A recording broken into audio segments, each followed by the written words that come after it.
तो मेरे प्यारे से बच्चों, आप सभी का स्वागत है एक बार फिर से एलसीसी अड्डा यूट्यूब चैनल पर। तो बेटा आज हम आपके बोर्ड एग्ज़ाम के लिए कुछ महत्वपूर्ण ऑब्जेक्टिव क्वेश्चन लेके आए हैं। ये बेटा बिहार बोर्ड के बच्चों के लिए खासकर में बहुत इंपॉर्टेंट है। तो आप ध्यान से देखेंगे स्क्रीन पे, जैसा कि आपको ढेर सारे क्वेश्चन देखने को मिल रहे हैं। ठीक है, जैसे क्वेश्चन नंबर 40 यहाँ पे दिया हुआ है। यदि किसी धातु का कार्यफलन 2.8 इलेक्ट्रॉन वोल्ट हो तो देहली तरंग दैर्घ्य क्या होगी। तो भैया यहाँ पे आप इसको इस फार्मूले से निकाल भी सकते हैं। ठीक है, देहली तरंग दैर्घ्य बोला है तो फाई बराबर होता है मेरे बच्चे एच न्यू नॉट होता है ना। यहाँ पे हो जाएगा न्यू नॉट की जगह होता है बेटा सी बाई लैम्डा नॉट, है ना। तो इस फार्मूले का उपयोग करके आप यहाँ पे आंसर निकाल सकते हैं और इसका आंसर मिलेगा बेटा विकल्प नंबर सी वाला। ठीक है, अब बोल रहा है अगला क्वेश्चन कि द्रव तरंग की परिकल्पना किया है। तो आपको जैसा कि पढ़ाया गया है कि द्रव तरंगों के बारे में हमारे वैज्ञानिक डी ब्रॉगली ने बताया था और आंसर भी मेरे प्यारे बच्चों यहाँ पे दिया गया है, तो आप बिल्कुल कन्फ्यूज नहीं होंगे। ठीक है, बोला है कि डी ब्रॉगली की तरंग दैर्घ्य होती है बेटा, डी ब्रॉगली तरंग दैर्घ्य lambda equal to H upon M V होता है, सबको पता है। तो विकल्प नंबर ए की तरफ हम लोग चलेंगे। ठीक है, तो आइए चलते हैं नेक्स्ट क्वेश्चन पे, फटाफट रिवीजन करते चलेंगे। ठीक है, अब क्वेश्चन बोल रहा है बेटा, आपके सामने है क्वेश्चन, बोल रहा है कि कार्यफलन आवश्यक ऊर्जा होती है। बताइए, कार्यफलन इलेक्ट्रॉन को बाहर निकालने के लिए है ना, न्यूनतम ऊर्जा को क्या बोलते हैं, कार्यफलन। बिल्कुल सही। अगला क्वेश्चन है बेटा, यदि किसी धातु का कार्यफलन फाई है, आपतित प्रकाश की आवृत्ति न्यू है, तो उत्सर्जित फोटो इलेक्ट्रॉन की गतिज ऊर्जा में संबंध क्या होगा। तो बेटा गतिज ऊर्जा आपको यहाँ पे ई दिया हुआ है, तो ई बराबर एच माइनस फाई, आइंस्टीन का प्रकाश वैद्युत प्रभाव समीकरण है ये, जैसा कि आपने लोगों ने पढ़ रखा होगा। ठीक है, चलिए नेक्स्ट क्वेश्चन पे चलते हैं सरकार।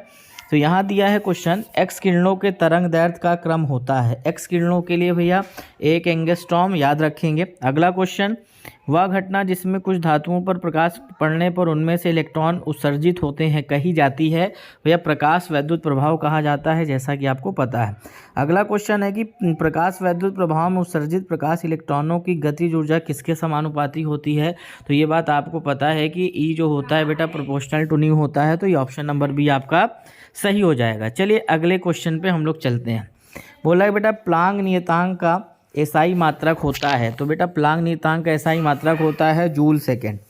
अगला क्वेश्चन है प्लांक नियतांक का मान होता है, तो बेटा 6.6 इंटू 10 की पावर, हाँ तो देखिएगा प्लांक नियतांक का मान बेटा होता है 6.6 इंटू 10 की पावर -34 के साथ हम लोग चलेंगे। बोला कि एक्स किरणें किससे बनी है, तो आपको पता है कि एक्स किरणें बेटा वैद्युत चुंबकीय विकिरण होती हैं। ठीक है, बहुत इंपॉर्टेंट क्वेश्चन है, स्पेशली बेटा बिहार बोर्ड के बच्चों के लिए, तो एकदम अच्छे से तैयार करेंगे। ठीक है, चलिए अगला क्वेश्चन है, इनमें कौन अनाविष्ट है। तो बेटा जो फोटोन होता है वो अनाविष्ट होता है। फोटोन का संवेग क्या होता है बेटा, फोटोन का संवेग एकदम याद रखेंगे भैया एच अपॉन क्या है ना, lambda equal to H upon p होता है ना।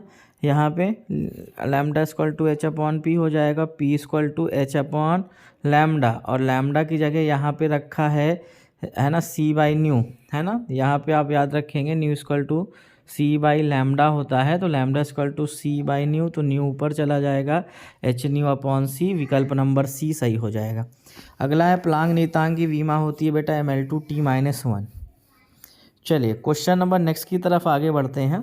उत्सर्जित फोटो इलेक्ट्रॉन की ऊर्जा निर्भर करती है ना। बताइए, प्रकाश के तरंग दैर्घ्य पे बिल्कुल सही बात है, धातु के कार्यफलन पर बिल्कुल सही बात है। तो भैया हम ऑप्शन डी, बी और सी दोनों के साथ चलेंगे। बोला कि फोटोन की ऊर्जा होती है, फोटोन की ऊर्जा बेटा क्या होती है, एच न्यू, तो फोटोन की ऊर्जा होती है एच न्यू।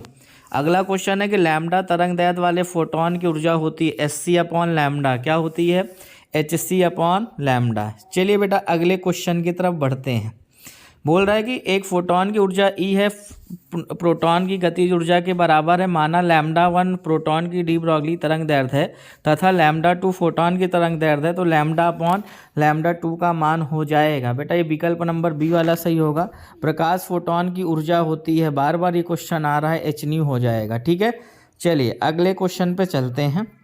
ठीक है, बोल रहा है कि तांबे का कार्यफलन होता है कुछ इलेक्ट्रॉन वोल्ट, यहाँ पे दिया है।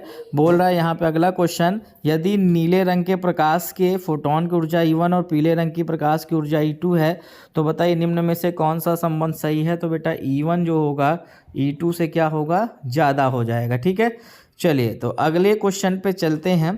डेविएशन और जर्मर के, तो चलिए पहले बच्चों ये थे हमारे पास कुछ इंपॉर्टेंट क्वेश्चन, ठीक है। तो अगली क्लास में हम लोग मिलेंगे चैप्टर नंबर 12 के साथ, एटम के साथ, ठीक है। फिर चैप्टर नंबर 11 में इतने ही इंपॉर्टेंट क्वेश्चन हैं, ये दो क्वेश्चन तो इंपॉर्टेंट लग रहे हैं। बोला कि डेविएशन जर्मर प्रयोग से इलेक्ट्रॉन की जिस प्रकृति का सत्यापन हुआ वो कौन सी प्रकृति की थी, तो इलेक्ट्रॉन की तरंग प्रकृति का सत्यापन किया गया। तो ऐसे ही हम लोग 5-5 मिनट में पूरे चैप्टर के न्यूमेरिकल करेंगे, ठीक है। 5 मिनट में पूरी फिजिक्स का न्यूमेरिकल, ठीक है। मतलब ऑब्जेक्टिव क्वेश्चन कह सकते हैं, न्यूमेरिकल नहीं, कि जो आपके बिहार बोर्ड में बहुत ही लगातार पूछे जा रहे हैं, ठीक है। चलिए मिलते हैं अगली क्लास में, तब तक के लिए सभी को बाय।